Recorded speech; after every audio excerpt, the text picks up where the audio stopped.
이제 점심 먹고 떠나야 됩니다. 너무 빨리 지나가는 것 같은데 우리 모친님들은 하루 더 계시고 싶어 합니다. 정말 그 무더운 그 폭염으로 계속 우리 몸과 마음이 지쳤는데 이곳에 와서 너무 편안하게 또 시원하게 지낸 것 같습니다. 또 시원한 것도 좋지만 성도님들과 그래도 좀 더 가까이 짧은 시간이지만 함께 있었던 것을 생각하면은 참 기쁩니다. 우리가 이 땅에서 무슨 기쁨이 있고 무슨 소망이 있겠습니까? 영원한 형제 자매들과 함께 하는 시간보다 더 기쁨과 더 축복이 어디 있겠습니까? 또 주님께서 우리를 이렇게 인원은 얼마 안 되지만 가까이 서로 사랑하고 섬길 수 있도록 또 천국에 가기까지 외롭지 않도록 함께 할 수 있는 이런 성도들을 주시면 참 감사가 됩니다. 이제 로마서 15장을 보겠는데 제가 처음 시간 말씀을 드린 것처럼 로마서의 핵심은 사실 12장부터 16장까지입니다. 1장부터 8장까지가 기초라고 하면은 기초 위에 든든하게 선 아름다운 건물은 바로 12장부터 시작됩니다. 우선은 하나님과의 바른 관계가 맺어지고 하나님과 원수된 자가 화목되었을 때 이제 12장부터 나오는 자기 자신이 하나님께 어떻게 나가야 되느냐, 그리고 다른 사람들과 또 국가와 또 사회에서 또 교회 안에서 다른 여러 성도들 간의 관계가 어떻게 해야 되는가를 말씀하고 있습니다. 결국 복음은 관계입니다. 관계는 곧 사람과의 사이의 사랑을 얘기합니다. 우리가 깨달은 이 복음은 결론적으로 우리 개인이 지옥 갈 자가 천국 가는 것에 머무르는 것이 아니라 이전에는 자기 죄로 인해서 자기 중심적이고 자기 이기적이고 자기 생각에 사로잡혀 있다면은 이제는 복음으로 인하여서 우리가 다른 사람들에 대해서 관심을 갖고 또 그들의 입장에서 생각할 수 있는 좀 더 너그럽고 배려하는 마음을 갖게 되는 것입니다. 그리고 이것은 인간적인 차원에서 그냥 사회적인 에티켓에 머무는 것이 아니라 그리스도께서 우리를 위해서 섬기시고 우리를 위해서 자기 자신을 내어주신 것처럼 우리도 주님의 마음으로 그들을 향하여서 주님께서 하신 것처럼 본받고 따라가는 것이 참된 신앙생활입니다. 14장에서는 믿음이 연약한 자에 대해서 판단하지 말고 업신여기지 말라고 말씀했습니다. 믿음이 연약한 자에 대한 그 정의를 그다지 중요하지도 않고 대수롭지도 않은 문제에 대해서 근거 없는 기준을 가지고 그것이 진리냐, 그것이 참으로 옳다고 생각하는 자들을 믿음이 연약한 자라고 생각했습니다. 말씀을 드렸습니다. 그렇게 중요하지 않은 비본질적인 문제, 그러니까 구원과 상관없고 또 그것은 정말 목숨을 내걸 만큼 진리가 아닌 이럴 수도 있고 저럴 수도 있는 시대와 상황과 문화와 사람에 따라서 다양하게 적용될 수 있는 그런 것들을 내가 생각하고 내가 판단하고 내가 보는 기준에서만 옳다고 생각하고 그것을 다른 사람에게도 강요했을 때 그것은 불협화음이 일어나고 그것으로 인해서 서로 마음이 상하게 되고 상처를 입게 되는 그러한 일들이 우리 성도 사이에 사람 사이에 일어날 수밖에 없습니다. 그것을 이제 정말 주님의 마음으로 사랑함으로 그러한 것들을 받아주지 못하면은 우리는 올바른 복음 가운데 생활할 수 없습니다. 그래서 이제 15장에서는 이 정말 중요한 말씀이 1절부터 보시면은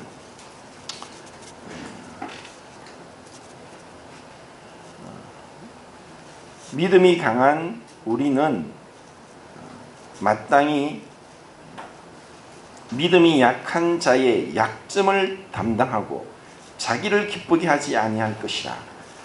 우리 각 사람이 이웃을 기쁘게 하되 선을 이루고 덕을 세우도록 할지니라. 그리스도께서도 자기를 기쁘게 하지 아니하셨나니 기록된 바 하고 이제 여기까지 읽겠습니다. 여기서는 연약한 자들의 약점을 담당하고 자기를 기쁘게 하지 아니할 뿐 아니라 다른 사람들을 기쁘게 하도록 하라. 이것이 신앙생활의 원리입니다. 그리스도께서도 자기를 기쁘게 하지 아니하셨다. 그런데 사람들은 사실 다 자기를 기쁘게 하기 위해서 자기의 만족과 자기 행복과 자기의 이상을 추구하기 위해서 인생을 살아갑니다. 이것은 바로 죄가 들어오고 나서 일어난 것입니다. 에덴 동산에서도 하나님의 영광을 위해서 지음을 받았는데 자기의 영광과 자기의 이익과 추구를 하다 보니까 하나님의 영광을 떠났습니다. 그리고 하나님은 그런 범죄한 인생에게도 여자의 후손을 통해서 그들을 구속하실 것에 대해서 복음을 말씀하셨고, 그리고 아담에게도 속죄에 대한 것을 분명히 말씀했다고 생각됩니다.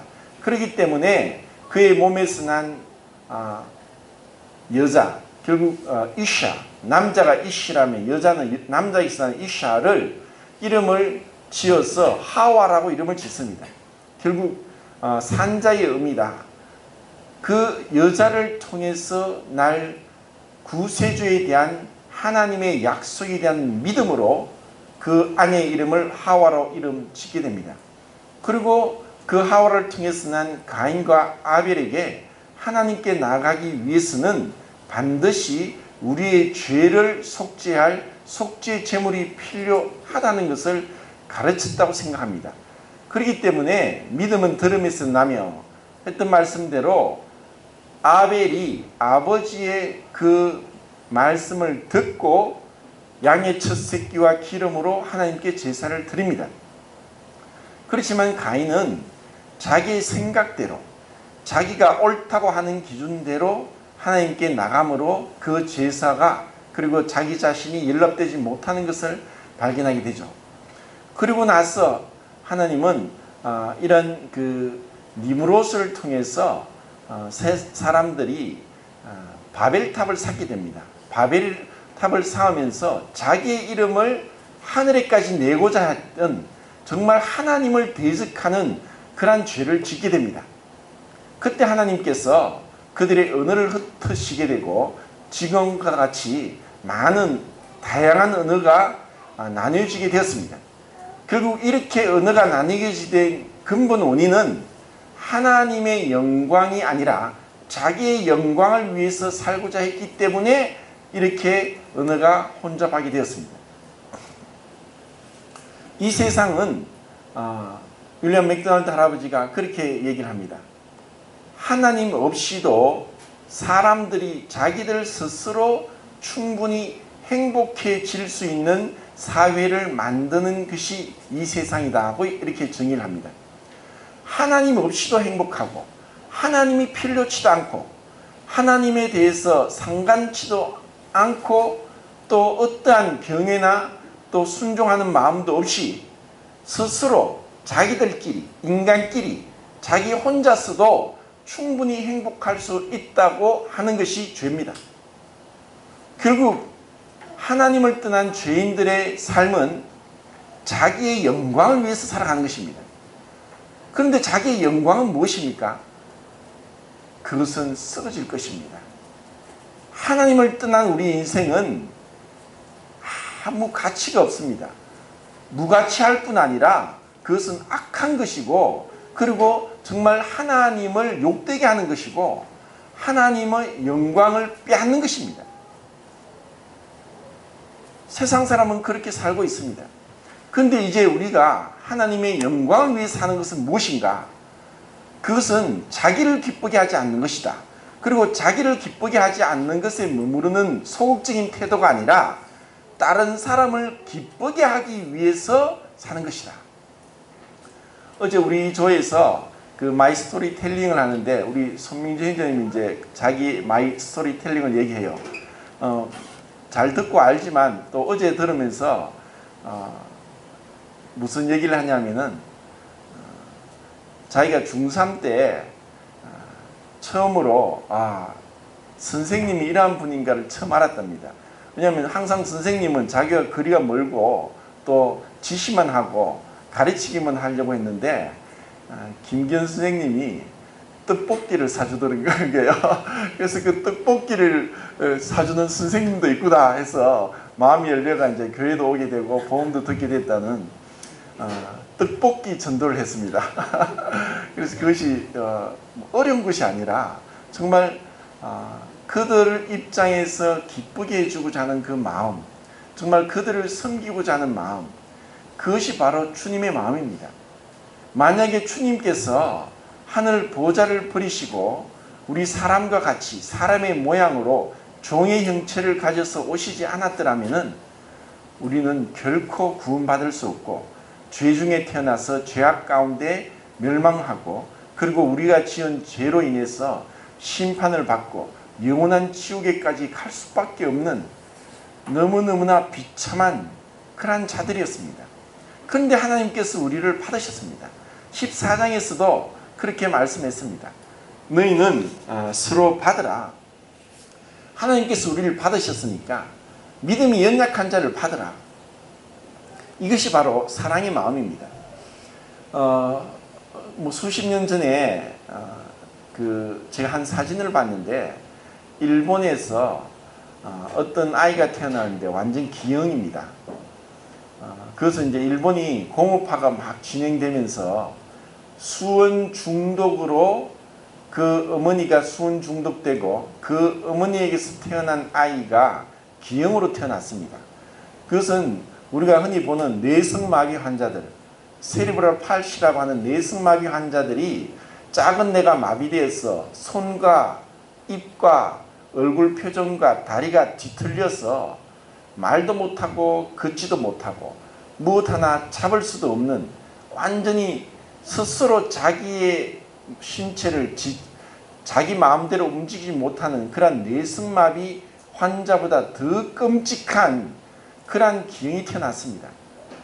그런데 한 여자가 그 완전히 기형이 된 몸은 다 컸지만 완전히 기형이 된 그 너무너무 꼴이 비참하고 또 흉한 그러한 정말 사람인지 괴물인지 모를 정도의 그런 사람을 안고 있는 사진이었습니다. 근데 그 여자가 누구냐 하면은 그 아이의 어머니였습니다. 그래서 그 병을 이따이 병, 미나마따 병 이렇게 부르는데 그 수원 중독으로 일어난 참 그런 비참한 일들이 그 아이까지 미친 것을 봤습니다. 사람들은 그러한 모습을 보면은 자기도 모르게 그냥 고개를 돌립니다. 너무 끔찍하니까. 그런데 그러한 흉하고 정말 흉측한 그러한 모습에도 불구하고 사랑으로 받을 수 있는 것은 그 어머니입니다. 사실 우리는 하나님 앞에서 그보다 더 끔찍한 추악한 도저히 우리가 양심이 있다면 자기도 자기 자신을 용납하지 못할 죄악 가운데 있던 그런 추악한 죄인이었습니다. 그런데 이러한 죄인을 위해서 지독하게 이기적이고 지독하게 고집스럽고 지독하게 마음이 강팍해서 그 하나님의 은혜와 사랑을 외면하고 등지고 돌아서서 자기 마음대로 자기 영광을 위해서 살고자 한 이러한 인생을 위해서 주님이 오셨습니다. 이러한 사람들을 주님이 받으셨습니다. 나 같은 자를 주님이 그 죄를 다 하시고서도 마치 그것을 모르는 것처럼 섬기시고 사랑하시고 받아주셨습니다. 그래서 우리가 이 자리에 있습니다.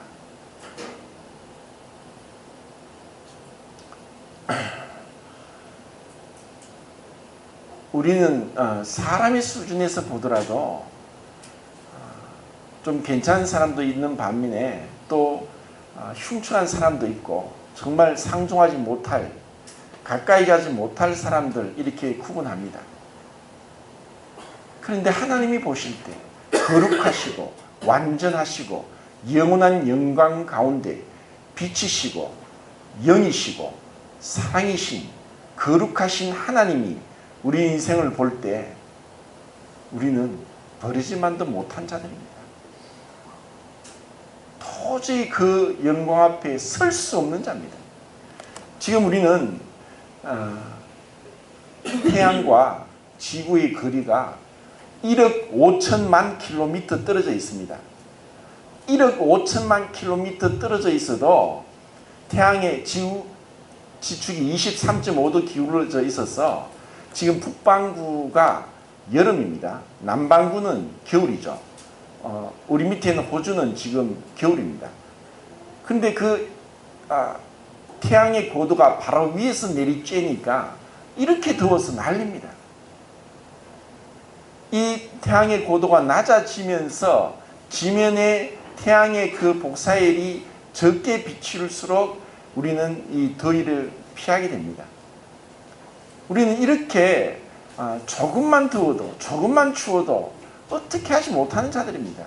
만약에 이 자리에 에어컨이 없다면 그냥 저 자리에 이렇게 앉아서 이렇게 말씀을 듣는 것 참 불가능합니다.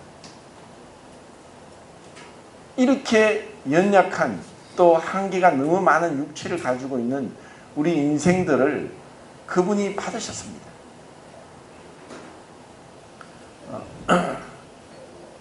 창세기 43장입니까? 거기 보면은 야곱이 사랑하는 그 요셉을 잃어버렸습니다. 죽은 줄 알았습니다.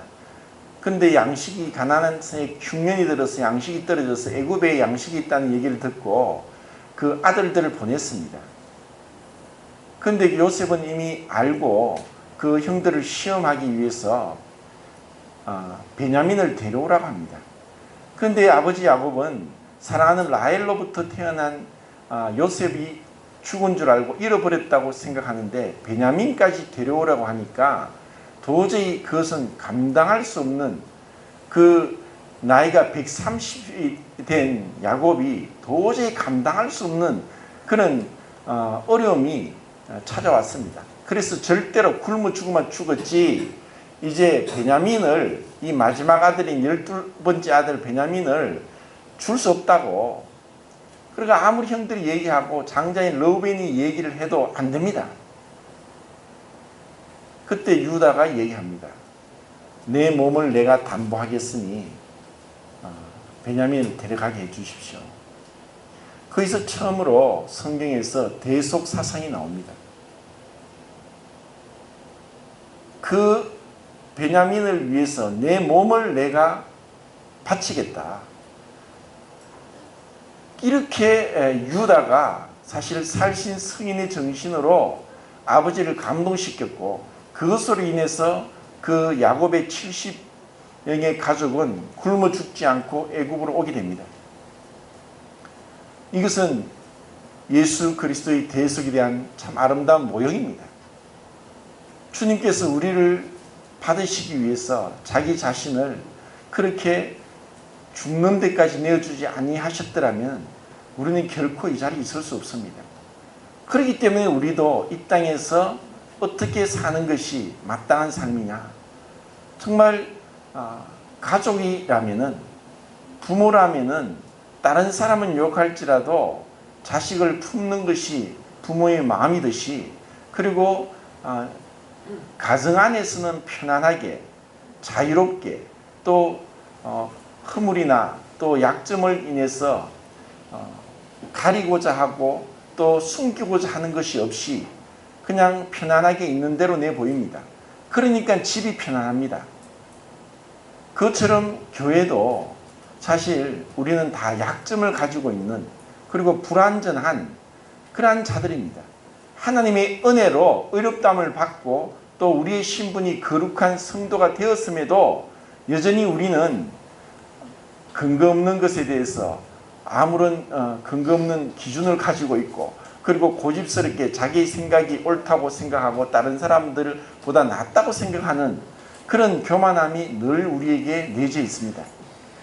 이런 가운데 서로 그러한 약점을 판단하고 또 뒤에서 욕하고 그리고 마음으로 정죄하고 하기 전에 정말 그러한 것을 주님이 받으셨는데, 주님이 받으시고 하나님의 영광을 위해서 자신의 모든 것을 드리셨는데 우리도 그런 약점을 담당하는 것, 이것이 우리에게 정말 필요한 것입니다. 주님이 그것을 원하십니다. 이것이 참된 교회 생활입니다. 그래서 교회는 정말 이런 약점을 담당하고자 하는, 그리고 그들의 허물을 덮어주고자 하는, 그리고 그들을 정말 진심으로 사랑해서 내 자신을 기쁘게 하기보다 그 성도를 기쁘게 해주기 위해서 섬길 때 그때 진정한 행복이 온다는 것을 발견하는 것입니다. 이것이 관계 속에서 사랑을 실천하는 것입니다. 그러니까 이 복음의 핵심은 혼자서 주님을 찬양하고 경배하는 것이 아니라 함께 하는 것입니다. 함께 우리는 이 아름다운 사랑의 관계를 나누는 것입니다. 그리고 이것은 천국에 가서 이러한 너무나 아름다운, 돈이 필요 없는 세상, 그리고 어떠한 체면도 위선도 가면도 화장도 하지 않아도 되는 세상, 그것이 천국입니다. 필요가 없습니다. 왜? 있는 대로 그대로 내보여주니까 얼마나 자연스럽습니까? 그런데 지금 우리는 뭔가 모르게 자기 약점을 자꾸 가리고 또 자기의 좋은 점을 자꾸 부각시키기 위해서 화장도 하고 옷도 입고 또 말도 하고 이렇게 합니다. 제가 그 중학교를 불교 재단 학교를 나왔습니다. 그때 일주일에 한 시간씩 교학 시간이라고 해서 불교 교리를 배웠는데, 그때 이제 스님이 그런 얘기를 합니다. 극락과 지옥에 대한 얘기를 합니다. 근데 극락과 지옥이 똑같은 상황이 벌어집니다. 똑같이 이제 이런 큰 식탁에, 긴 식탁에 사람들이 앞에 서로 마주보고 쭉 앉아 있습니다. 그리고 그 앞에는 이제 밥이 놓여 있고 밥을 먹습니다. 근데 동일하게 극락도 지옥도 각자 긴 숟가락과 젓가락을 가지고 있습니다. 근데 지옥에 가니까 그 긴 숟가락과 젓가락으로 음식을 제대로 찝지도 못하고 막 자기 입에 넣으려고 하니까 너무 기니까 입에 들어가지 않는 거예요. 끊임없이 막 자기 입에만 넣으려고 하니까 하나도 입에 들어가지 않고 계속 이제 배고픈 채로 고통 속에 있는 것이 지옥이고, 극락은 그 긴 숟가락과 젓가락으로 밥을 푸고 반찬을 집어서 맞은편에 있는 상대방에게 먹여주는 겁니다. 그것이 이제 극락이다, 그렇게 이야기를 했는데 세월이 참 오래 지났지만 그것은 잊어지질 않습니다. 모두가 틀린 것은 아니고 그래도 그 가운데서 어느 정도 진리는 발견할 수 있습니다. 그래서 이 교회 안에서 서로 받으라, 약점을 담당하라, 자기를 기쁘게 하지 말고 다른 사람을 기쁘게 하라 하는 이 말씀은 정말 우리에게 중요합니다. 이것이 있을 때 진정한 교회의 모습이 나타납니다. 우리가 서로 사랑하면 사람들이 우리가 주님의 제자인 줄 알고 하나님께 영광을 돌리게 됩니다. 우리는 하나님께 영광을 돌리는 것이 삶의 목적입니다. 자기 영광을 생각하게 됐을 때 그때부터 죄가 들어오게 됩니다. 그때부터 혼돈이 일어납니다. 무질서가 일어납니다. 우리는 그리스도께서 머리가 되시고 우리는 그분의 지체가 되어서 한 몸이란 그 주님께서 한 몸의 지체로 받아주셨다는 것. 마치 야곱이 12 아들이 어머니가 다르듯이 그렇지만 한 아버지로부터 그렇게 한 가족이 된 것처럼 이것이 이스라엘이 시작이 되었습니다. 우리도 마찬가지입니다. 사실 우리는 각자 비참한 거지와 같은 자들이었는데 왕 대신 하나님께서 우리를 입양하셨습니다. 오늘 유소영님 그 기도 중에도 우리를 입양하셨다. 우리를 입양하셔서 우리 각자가 이제는 한 형제 자매가 됐습니다. 실제로 우리 안에 그리스도의 영이 거하심으로 우리는 뗄래야 뗄 수 없는 한 몸의 지체가 되었습니다. 우리가 그것에 대해서 믿음이 없고 그것을 볼 수 없고 또 그것에 대해서 깨달음이 부족할지라도 지금은 모르지만 천국에 가면 알게 될 것입니다. 한 지체구나. 내 몸이구나. 그래서 사랑은 내 이웃을 네 자신과 같이 사랑하라. 자기 자신을 사랑하는 겁니다. 오늘 우리 방에서도 이원영님하고 최승님하고 같이 그런 얘기를 했습니다. 조금 어려운 얘기 같지만 그전에도 제가 그 얘기를 한 적이 있습니다. 독일의 그 정신분석학자 중에서 칼 구스타프 융이라고 유명한 사람이 있습니다. 스승 지그문트 프로이트가 모든 것을 에고 또 성을 통해서 해석을 하는 것에 반발해서 집단 무의식, 원형이라는 개념을 끌어들여서 이제 분석 정신 의학을 창시한 사람인데 그분이 그렇게 얘기합니다. 다른 사람을 사랑하는 것은 투사 현상이다. 우리가 수행할 때 우리 사회본 골생님이 그런 얘기했죠. 내가 다른 사람을 사랑하는 것은 나와 같은 사람을 사랑하게 되어 있다. 결국 사랑은 어떻게 따지고 보면 세상적인 사랑은 그 사람에게 비친 자기의 모습이고 결국 그 사람을 진정으로 사랑하기보다는 자기 자신을 사랑하기 위해서 그 사람을 이용하는 데 불과한 그런 투사 현상에 불과하다고 얘기를 하는 것입니다. 이것이 세상의 이기적인 에로스적인 사랑입니다. 그것은 물이 끓다가 식어버린 것 같이 식어버리고 언젠간 떠나가 버리는 사랑입니다. 그런데 하나님이 우리에게 주신 사랑은 아가페 사랑이고 그것은 영원합니다. 변하지 않습니다. 그분은 신실하게 그 약속을 지키시고 우리에게 완전히 이타적인 사랑을 보여주심으로 우리가 이 이기적이고 지극히 고집스러운 자기의 모습에서 벗어나게 되었습니다. 이것은 얼마나 큰 은혜입니까? 우리가 우리 자신을 어떻게 벗어납니까? 어떻게 해탈합니까? 아무리 노력해도 안 됩니다. 다만 그 완전한 사랑이신 예수 그리스도를 바라볼 때 그때 우리가 그것에서 벗어납니다. 이것이 하나님이 우리에게 허락하신 엄청난 축복입니다. 시간이 이제 많이 지난 것 같은데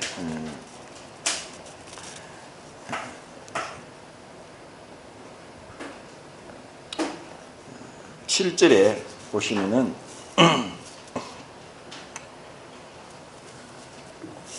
그러므로 그리스도께서 우리를 받아 하나님께 영광을 돌리심과 같이 너희도 서로 받으라. 어떻게 우리가 서로 받을 수 있는가? 그것은 바로 구약에서 제사를 통해서 나타난 것과 같이 우리 자신이 죽지 않으면 불가능합니다. 우리 자신이 죽을 때 그때 놀라운 일이 일어납니다. 우리는 본능적으로 그것을 싫어하지만 정말 주님께서 우리에게 그 완전한 본을 보여주셨기 때문에 그 자취를 따라오게 하려 하셨기 때문에 그 자취를 따라갈 때 그때 우리는 주님의 그 사랑에 가까이 인도받게 됩니다. 그리스도께서 나 같은 자를 받으셨는데 내가 감히 누구를 판단하겠습니까? 주님이 나를 용서하셨는데 내가 누구를 용서할 수 없겠습니까? 용서하지 못하고 미워하고 그렇게 마음을 닫은 것은 스스로 종이 되는 것이고 죄의 종 아래서 마귀가 좋아하는 속임수에 넘어가는 것입니다. 우리의 마음이 정말 주님의 그 아름다운 자기 부인과 희생을 통해서 우리에게 와 닿은 것처럼 우리도 그렇게 되기를 바랍니다. 그리고 처음에 제가 말씀을 드린 것처럼 우리는 신령한 제사를 드릴 왕같은 제사장으로 베드로전서 2장 4절에 나온 말씀처럼 신령한 제사를 드릴 자다. 그럼 신령한 제사가 무엇인가? 로마서 12장에 자기의 몸을 하나님께 드리는 것이 영적인 예배라고 말씀을 드렸습니다. 그리고 15장 10 몇 절이냐 16절에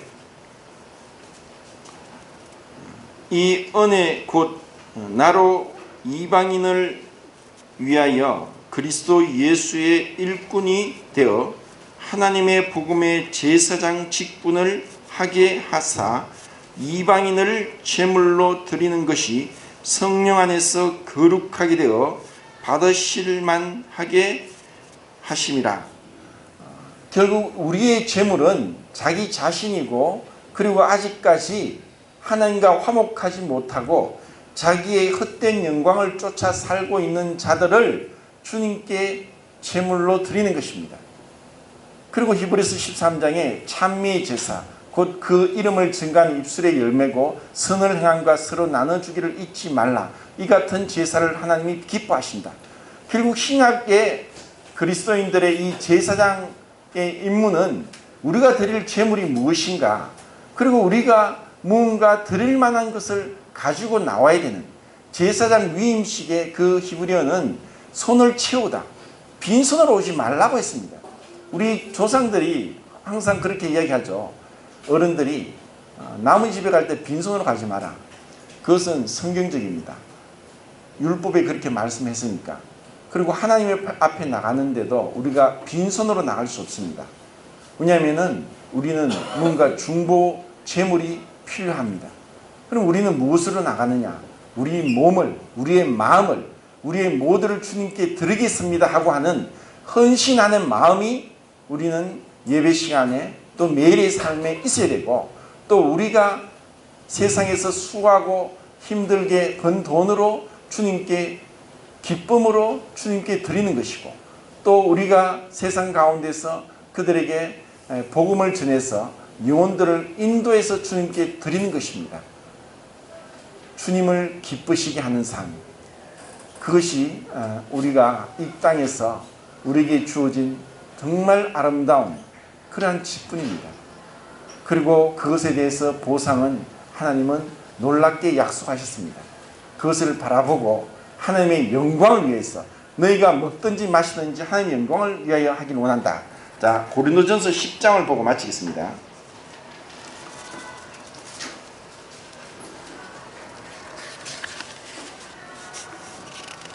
10장 31절부터 끝절까지 같이 한번 읽어보겠습니다. 10장 31절부터 시작.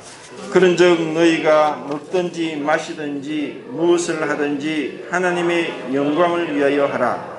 유대인에게나 헬라인에게나 하나님의 교회나 거치는 자가 되지 말고 하나같이 모든 일에 모든 사람을 기쁘게 하여 자기의 유익을 구하지 아니하고 많은 사람의 유익을 구하여 그들로 구원을 받게 하라. 자, 이것이 위대한 사도 바울의 아름다운 고백이었고, 또 우리가 쫓아가야 될 믿음의 본입니다. 자기를 기쁘게 하지 않고 다른 사람을 기쁘게 했을 때 그것이 바로 사랑입니다. 우리의 사랑이 우리의 삶 가운데서 어떻게 나타나느냐가 우리가 하나님 앞에 맺는 거룩한 열매입니다. 이것은 이 땅에서 다 밝혀지지 않고 알 수 없을 것이지만 하나님 앞에서 이 아름다운 열매가 드러날 것입니다. 이런 아름다운 그 훗날 주님 앞에 서게 될 것을 소망하면서 인내로서 우리의 인내와 안위의 하나님, 소망의 하나님을 바라보고 끝까지 믿음의 경주를 달려가기를 바랍니다. 감사합니다.